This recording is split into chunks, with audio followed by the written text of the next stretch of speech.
Hello, everyone. Today we enter the fifth part of time domain analysis for continuous time systems. The system characteristics represented by the unit impulse, pulse, response.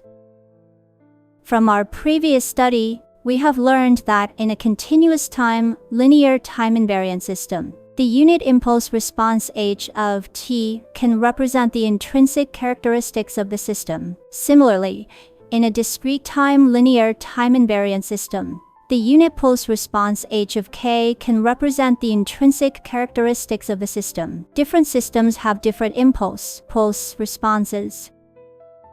The unit impulse, pulse, response is like the ID card of a system. It can tell us key characteristics of a linear time invariant system. 1. System stability.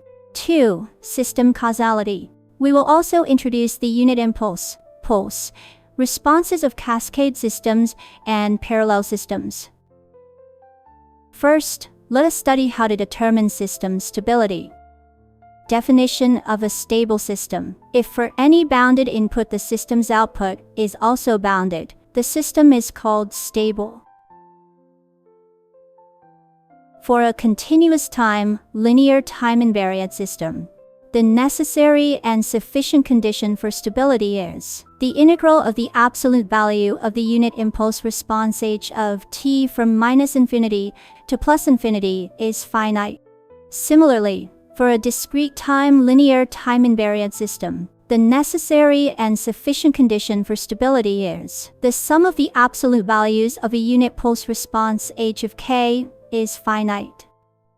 Let us illustrate with an example. The problem gives the unit impulse response function of a system and asks to determine its stability. Substituting into the formula for the necessary and sufficient condition for stability of a continuous time LTI system yields the following expression.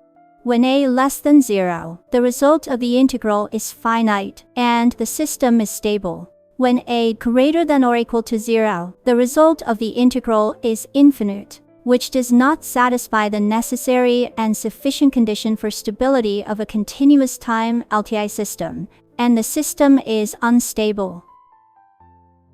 Next, let us look at a discrete time linear time invariant system. Substituting into the formula for the necessary and sufficient condition for stability of a discrete time LTI system yields the result 7, which is finite and satisfies the key condition for stability. This system is stable.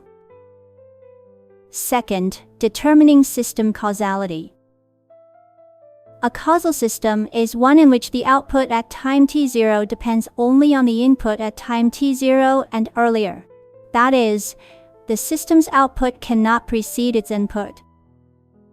For a causal continuous time LTI system, the unit impulse response must satisfy when t less than 0, h of t equals 0. Similarly, for a causal discrete time LTI system, the unit pulse response must satisfy when k less than 0, h of k equals 0.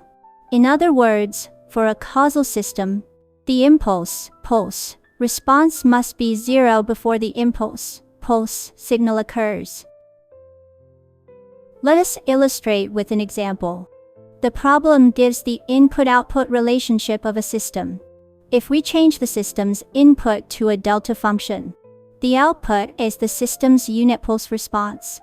As shown in the formula, calculation shows that when k ranges from -m2 to m1, the result is non-zero. And when k takes other values, h of k equals 0. Clearly, only when m2 equals 0 does the unit pulse response of a causal discrete time LTI system satisfy the key condition h of k equals 0 for k less than 0. That is, when m2 equals 0, the system is causal. In practice, the basic interconnection forms of systems are generally of two types, cascade and parallel. We first discussed the unit impulse response for continuous systems and the unit pulse response for discrete systems of cascade systems. Two continuous time LTI systems in cascade are shown in the figure. Similar to series connection in circuits, If the impulse responses of the two subsystems are h1 of t and h2 of t, then the output of the first subsystem is x of t equals f of t convolved with h1 of t. The output x of t of the first subsystem is used as the input to the second subsystem. So the output of the cascade system is y of t equals x of t convolved with h2 of t. Substituting x of t gives the expression. By the associative property of convolution integrals, we have y of t equals f of t convolved with h1 of t convolved with h2 of t. We conclude 1. The impulse response h of t of a cascade continuous time system equals the convolution of the impulse responses of the two subsystems. 2. Exchanging the order of two cascade continuous time systems does not affect the overall impulse response of a system. This follows from the commutative property of convolution.